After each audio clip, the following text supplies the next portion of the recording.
What do a Tiffin tin, a Billy bookcase, and Michael Jordan have in common? Each is central to a business success story that transformed its market.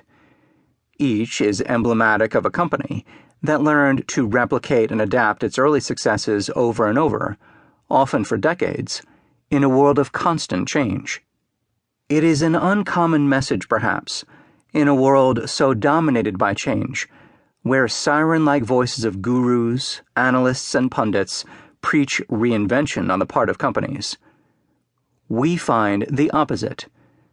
Our data shows that simplicity, focus, and mastering the art of continuous change nearly always trump strategies of radical change or constant reinvention. The complexity and disruption that result are the great silent killers of growth, and can even lead to binge and purge cycles that ultimately weaken the core of businesses. We find in our research that enduring success is not about the choice of market, but about the essential design of a company, a much more controllable variable, and about harnessing the power of continuous improvement and adaptation, driving learning and competitive advantage deeper and deeper into the fabric of a business. This book is dedicated to pinpointing the essential nature of those companies in tough and dynamic competitive arenas that have been able to change continuously in order to repeat their successes again and again. We call them the great repeatable models. Let us illustrate with 3 quick examples, and then begin our journey in search of the secrets of the great repeatable models. The Dabbawalas of Mumbai.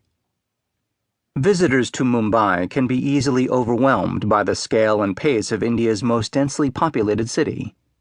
Yet every day, amid the noise, traffic, and bustle, the 5,000 Dabbawalas of the Nutan Mumbai Tiffin Box Suppliers Charity Trust deliver 200,000 boxed lunches, cooked the same morning in people's homes or by special caterers, to the right people on time. At night, the system reverses, and the Dabbawalas return the color-coded lunchboxes, called dabbas, to where they came from. The average box travels 60 kilometers on bikes, on trains, on pushcarts, and on foot, and is handled by 6 different people. Despite the complexity of this supply chain, the Dabbawalas perform so well that the odds of delivering the wrong lunch to a customer are less than 1 in 6 million, a statistic that has drawn attention from operations specialists across the world, and that conforms to 6 Sigma quality levels. The distinctive delivery men, dressed in white cotton uniforms and white caps, pride themselves on making deliveries in the severest conditions. The service ethos is so strong, in fact, that when Britain's Prince Charles asked whether he could meet some Dabbawalas, they insisted he schedule a meeting between delivery cycles. The association would look little changed to a time traveler from the 1890s, when Mahadeo Havaji Bachi founded it. The service ethos has certainly been there from the start. The lunch boxes and uniforms are largely the same. The bicycles, trains, and pushcarts haven't changed a lot either. But the barefoot Dabbawalas don't ignore the march of progress. They have always been ready to take advantage of innovations. Today, they all carry mobile phones and use them to coordinate deliveries and alert each other to problems. Orders are now taken on the internet and by text messaging. The trust even tracks customer satisfaction levels through online customer polling. This careful blend of the old and the new has translated into enduring success.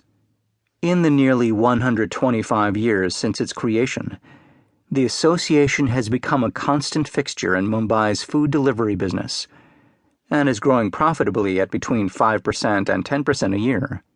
It is a simple example of a repeatable success formula that has had to constantly adapt to change, but has driven the art of continuous improvement in its core to a high level. The combination has repelled every competitor in sight for over a century. IKEA and the Billy bookcase. From its iconic blue and yellow stores to its ubiquitous customer-assembled Billy bookcase.